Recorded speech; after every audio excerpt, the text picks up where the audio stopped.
I'm on a mission to beat 100 video games every year, and I just finished Metal Gear Solid 5: The Phantom Pain for the very first time. Let's talk about it.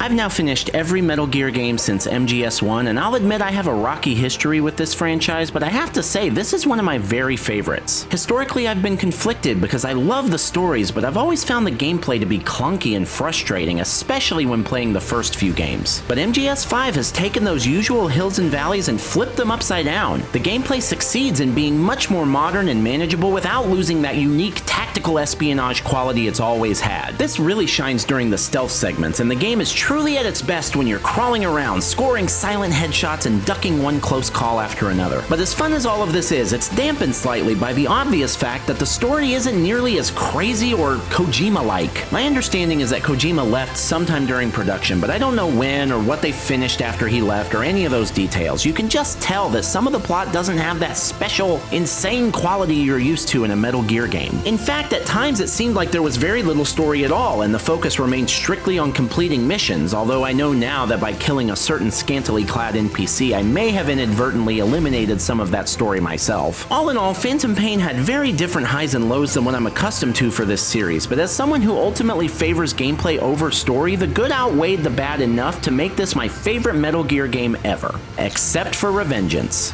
Nanomachine, son!